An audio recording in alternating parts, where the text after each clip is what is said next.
ఇప్పటి వరకు మనం శ్రీ కందుకూరి వీరేశలింగం నాన్నగారు కట్టించిన ఇల్లు చూసాం. ఆయన చిన్నతనంలో కట్టించిన ఇల్లు. సుబ్బారాయుడు గారు కట్టించారు అది. అండ్ ఇప్పుడు ఈయన వీళ్ళ వైఫ్ కోసం కట్టించిన ఇల్లుని చూస్తాం. ఇక్కడే సాయంత్రం మాటలు ఆడపిల్లలకి చదువు చెప్పే అరుగు కూడా మనకి కనిపిస్తుంది. అండ్ ఈ ఇంటి లోపలికి మనకి అలౌ లేదు. తాళాలేసేసే ఉంటాయి. మనం బయట నుంచి మాత్రమే చూడాలి. అండ్ స్టెప్స్ ఎక్కుతున్నప్పుడు కూడా మనం అడుగేస్తుంటే అది దిగుతున్న సౌండ్ మనకి క్లియర్‌గా వినిపిస్తుంది. ఎందుకంటే చెక్క పాడవడం స్టార్ట్ అయింది. సో, ఎవరైనా ఎక్కాలనుకుంటే కొంచెం చూసుకొని ఎక్కండి. ఈ ఇల్లు కట్టించడానికి రీజన్ వచ్చేసి చాలామంది ఆడపిల్లల్ని బాల్య వివాహం జరుగుతున్నప్పుడు వాళ్ళ ఇంటి దగ్గర నుంచి తీసుకొని వచ్చేవారు అరకట్టి.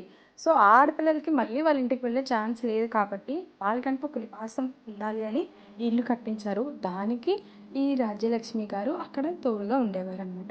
వీళ్ళు ఆదర్శ దంపతులు అనడానికి ఇంకొక రీజన్ బయట ఎవరైనా అనారోగ్యంతో కనిపించినా ఆ పేర్లింటికి తీసుకొచ్చి సేవలు చేసేవారు. ఈ ఫొటోస్ అన్నీ కూడా మనం ఆ ఇంటి లోపలికి అడుగెట్టగానే మనకు కనిపిస్తాయన్నమాట. ఇప్పటివరకు ఎవరైనా విజిట్ చేయకుండా ఉంటే ప్లీజ్ విజిట్ చేయండి. మీ ఫ్యామిలీ మెంబర్స్‌కి, ఫ్రెండ్స్‌కి షేర్ చేయండి. మన ఛానల్‌ని లైక్ చేయండి. సబ్స్క్రైబ్ చేసుకోండి. ఇంకా మంచి మంచి కంటెంట్‌తో మీ ముందుకొస్తాను.